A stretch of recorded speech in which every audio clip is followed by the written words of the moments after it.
va cette fois-ci revenir sur une posture.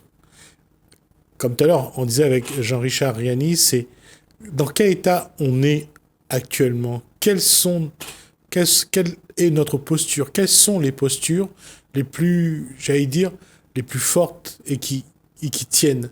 On va en parler avec Guy Roger dans Cosmo Réunionnais.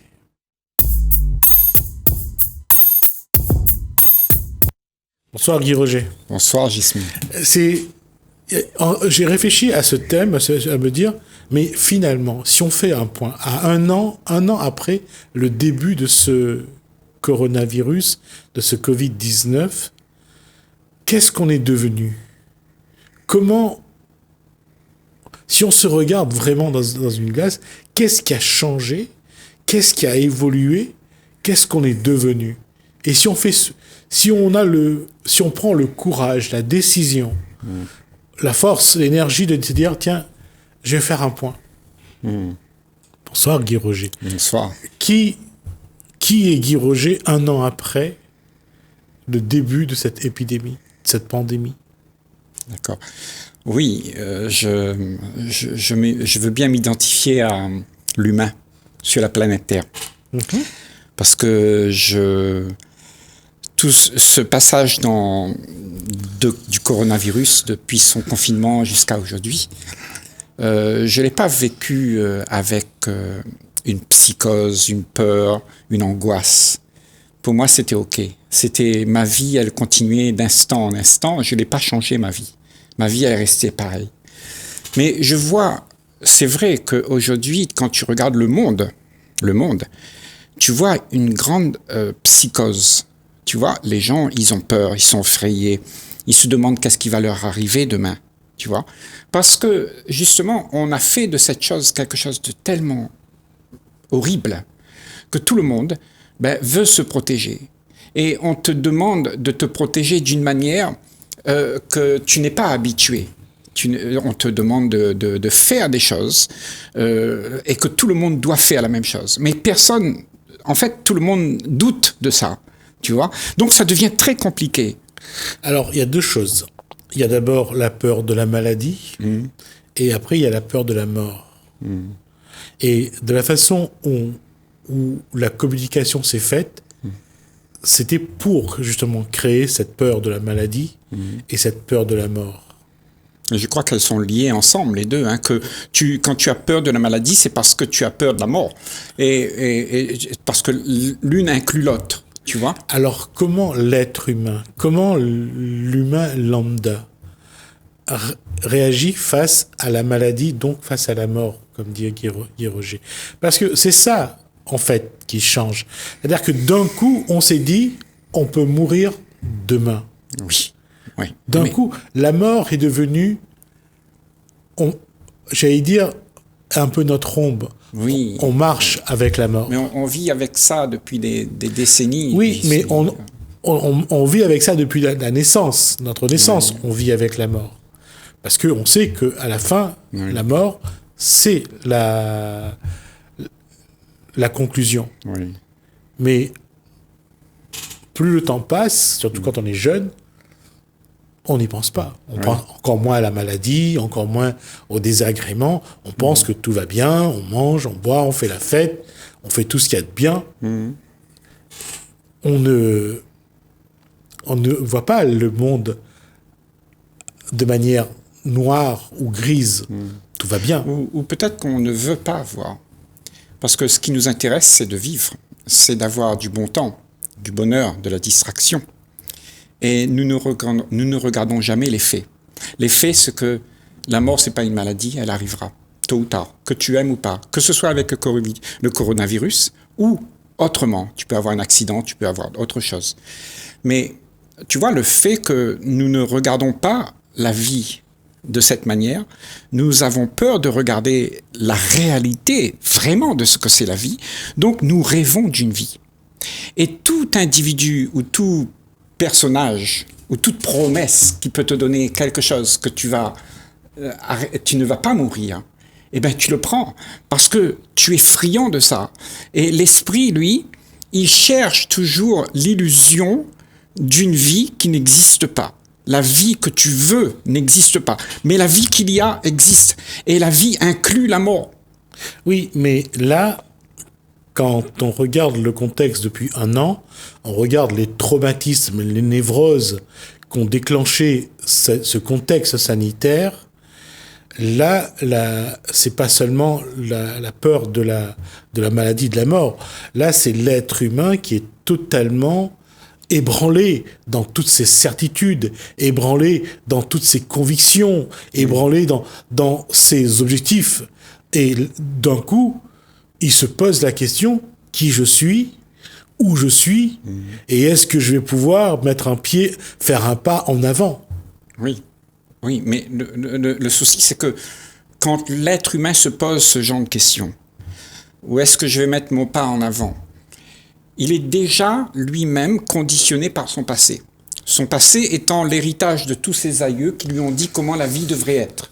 Il faut aller à l'école, apprendre, avoir des diplômes et tu seras heureux. Tu auras plein de choses. Et tu vois, toute la vie nous enseigne comment on doit être. Et quand tu dis que on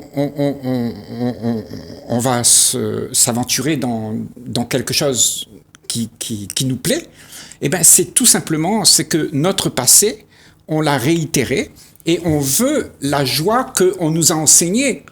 Alors d'abord, il y a le conditionnement de l'environnement, il y a tout ce que nos parents, nos grands-parents, nos arrière-grands-parents ont constitué comme environnement dans lequel on est bien, on a tout fait pour nous protéger, pour nous faciliter la vie. Oui, ça c'est le conditionnement. Ça c'est le conditionnement. C'est la norme établie où on te dit comment tu dois faire pour être en sécurité. Après, il y a ce qu'on appelle la reproduction des schémas.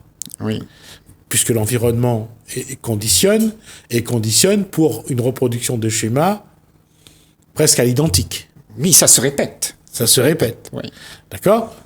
Dans ce cas, se pose une question en ce moment. Oui. C'est que, on n'est plus en état de reproduire des schémas, puisque ces schémas sont ébranlés, sont effacés. Oui. On les remet en cause. Oui. D'accord ?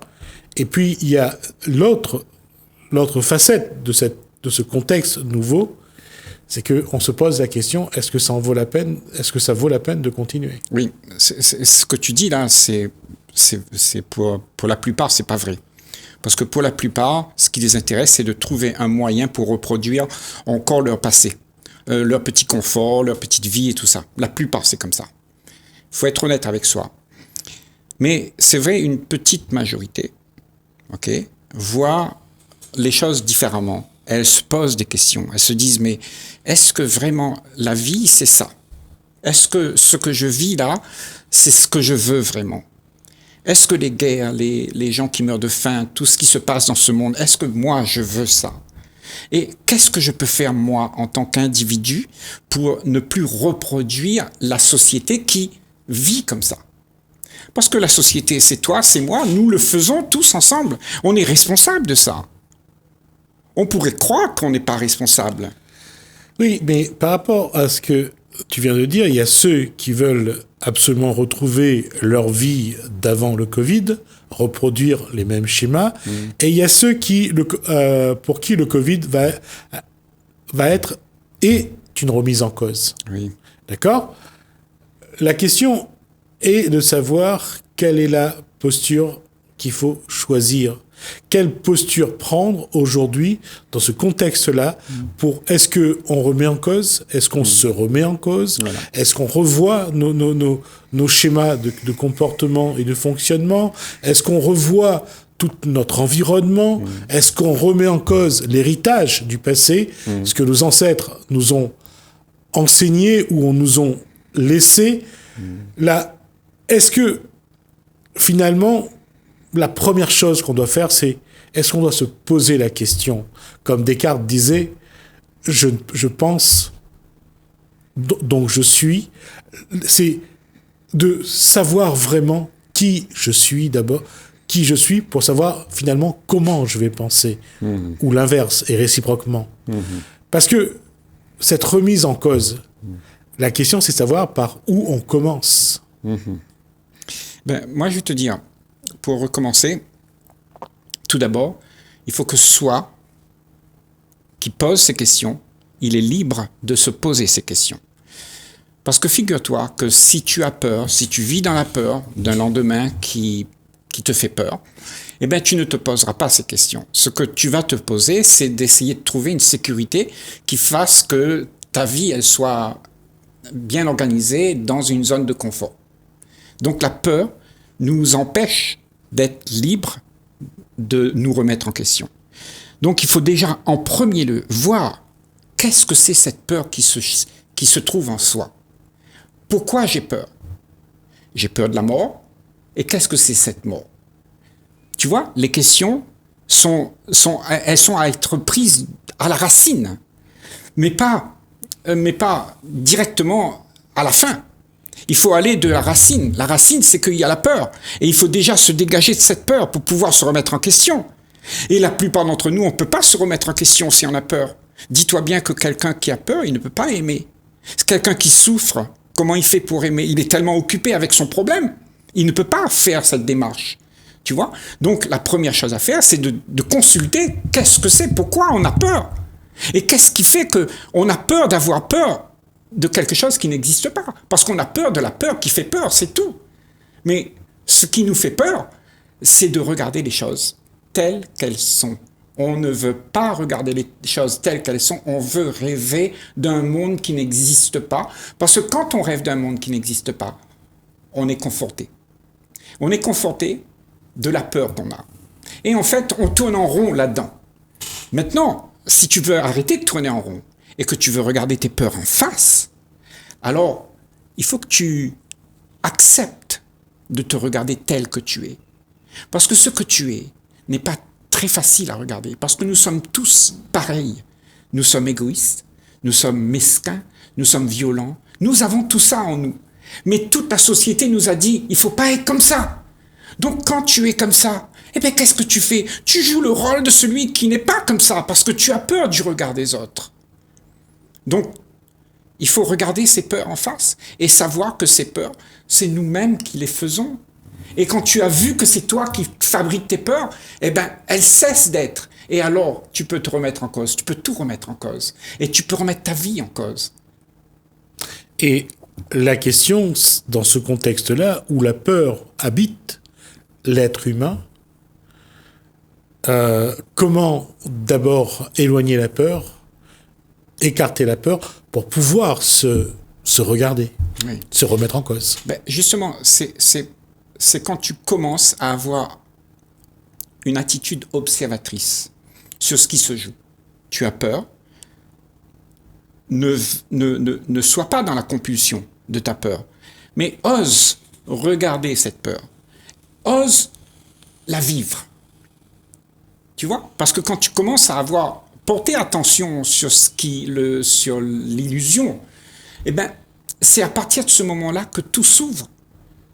Tu te donnes l'opportunité de t'ouvrir sur toi, parce que tu es ça, tu es cette peur, tu es cette violence, tu es tout ça que tu ne veux pas voir.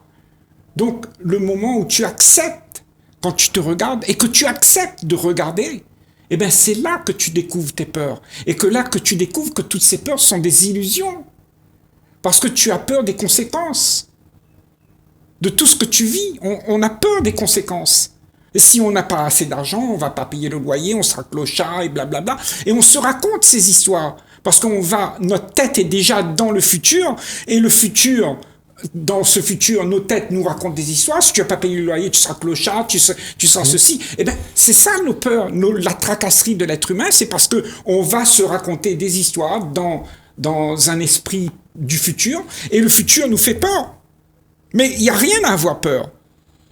Mais si tu te racontes pas ces histoires, qu'est-ce qu'il y a? Il y a une réalité. La réalité, elle se passe seulement maintenant. Donc maintenant, tu vis en paix, eh bien, ton futur sera en paix aussi. Mais si tu vis avec plein d'histoires que tu aimerais produire maintenant, eh bien, ce que tu auras dans ton futur, ben, ce sera toute la confusion que tu as fait dans le présent. Donc il faut déjà arrêter de créer la confusion maintenant. Arrêter d'avoir peur, parce que ça crée de la confusion. Et quand tu es plus dans la confusion, eh ben, tu vis la vie qu'il y a, mais tu vis pas la vie que la peur t'incite à faire. Tu sais, toutes les actions qu'on a, toutes les réactions qu'on a, pour la plupart, elles sont instinctives, réflexes. On n'est pas présent à ces actions-là. Donc, on est inconscient de nos propres actions. Donc, l'ennemi de nous-mêmes, c'est nous-mêmes. Et il faut voir ce qu'on fait. Prendre conscience de comment on réagit. Comment tu rencontres monsieur le maire et comment tu rencontres monsieur le jardinier du maire. Comment tu le causes. Comment tu traites le chien. Comment tu traites un enfant. Regarde tes réactions et tu vas voir que ces réactions sont conditionnées par tout ce que tu connais. Donc tu voudrais être ce que l'autre aimerait. Donc tu donnes l'image de ce que l'autre aimerait voir. Mais tu es pas vrai. Mais tu donnes aussi l'image que toi, que tu as envie de voir de toi. Tu te crées ton image. C'est ça. Et ça, c'est quelque chose que, d'une façon ou d'une autre, heureusement ou malheureusement, je pense que tout le monde le fait à un moment ou un autre, d'avoir une image de soi dans une action, dans une posture, dans un salut à monsieur le maire ou au jardinier. Nous composons à chaque fois, nous composons un personnage pour gérer une situation. C'est ça. Mais tu vois, tout ça, ça a créé dans notre monde aujourd'hui, eh ben, une relation fausse. Nous ne sommes pas vrais les uns envers les autres. Et est-ce qu'on veut continuer comme ça? La première chose à savoir, si tu veux voir les peurs, parce que tout ça, ça crée des peurs. Tout ça, ça crée des peurs. Si tu veux ne plus vivre dans la peur, sois sincère. Ne te cache rien. Ne te mens pas à toi-même. Ne mens pas à personne. Arrête de mentir. Sois terriblement sincère. Et tu verras que les peurs, elles ne sont pas là. Il n'y a pas de peur. Parce que tu es terriblement sincère. C'est seulement quand tu n'es plus sincère que la peur apparaît. Parce que on dit toujours que le premier mensonge entraîne tout un schéma spécial ou spécifique. C'est vrai. Ça fait effet boule de neige. On ment aujourd'hui pour cacher quelque chose. Après, il faudra mentir pour cacher le mensonge. Exactement. Et c'est ce qu'on appelle l'effet boule de neige. Ou bien... Comment on a appris ça? C'est parce que nous, les adultes, on raconte des histoires aux enfants qui sont pas vraies. Les histoires de Père Noël, les histoires de Prince Charmant, les histoires de bon Dieu qui viendra nous sauver un jour, tout ça. Peu importe. Hein.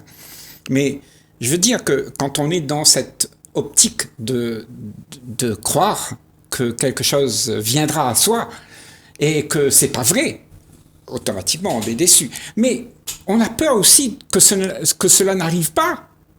On espère que ça arrive, mais on a peur de comprendre que c'est pas vrai. Parce que si c'est pas vrai, qu'est-ce qu'on a? Qu'est-ce qui nous reste?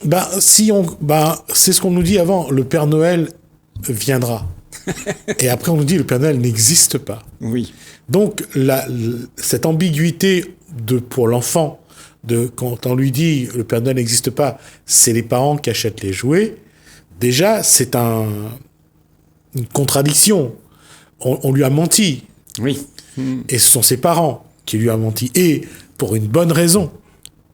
Oui, soi-disant, entre guillemets. Mais moi, je dis, ne dis pas de mensonge à qui que ce soit. Cessons de raconter des histoires à nos enfants, à nos filles, à nos parents, à nos aïeux, tout. Oui. Restons sincères. Comment dire à nos ancêtres que l'histoire grand-mère Cal n'est pas vraie, que Tijan grand diable n'est pas vrai? Comment, voilà, tout ça. Ose. Hein? Ose le dire. Parce que c'est pas vrai. Parce que tu sais que c'est pas vrai. Oui, je sais que c'est pas vrai. Comment leur dire? Parce qu'eux, ils se sont attachés à ces histoires. Non, ces histoires nous ont servi, entre guillemets. Oui, à nous réconforter. Voilà, ça nous a réconfortés, ça a soigné nos fantasmes, nos rêves, nos cauchemars. Oui, mais Gismi, tu dis toi-même que ces histoires, quand on se ment, elles se grandissent. Oui, elles grandissent. Bien et sûr. aujourd'hui, au XXe siècle, XXIe siècle, là, qu'est-ce qu'on a? Après toutes ces années, ces décennies d'existence de l'être humain, qu'on a construit ces mensonges, ces mensonges. Qu'est-ce qu'on est, nous, aujourd'hui, toi et moi? On est dans la confusion. On ne sait plus la vérité. Oui, mais comment dire à un enfant de 2 ans qui se crée un ami imaginaire qu'il ne faut pas qu'il le fasse? Ah non, ça c'est autre chose. Ça c'est autre chose. Mentir à un enfant et qu'un enfant imagine des choses, c'est tout à fait normal. Oui, mais... Il a besoin de son imagination parce que des fois, son imagination peut être créative. Okay? Mais quand on dit à l'enfant que c'est pas vrai, c'est parce que toi, tu as menti. Il faut lui dire que tu as menti. Okay? Et arrêter de faire croire aux enfants quelque chose que toi, tu voudrais faire exister. Et c'est ça le mensonge, parce que le mensonge va te donner de la joie, du plaisir à toi qui raconte ça à l'enfant. Tu vas voir l'enfant avec un grand sourire, tu dis « Oh, qu'est-ce que mon enfant, il est heureux, et tout ce que je fais pour lui, et tout ça. Ouais. » Mais en fait, tu lui as menti pour qu'il puisse avoir ce sourire. Tout à fait. Ben, juste pour la fake note, tu perds ta dent de lait, ben, mets-le sous ton oreiller, la petite souris t'amènera une petite pièce. Oui. Ce genre de posture qu'on a inscrit dans nos vies depuis que le monde est monde, qu'on a, comme le Père Noël d'ailleurs, comme la fée, comme les princes charmants, la princesse. Est-ce qu'il y a une possibilité de garder le rêve tout en essayant de ne pas mentir?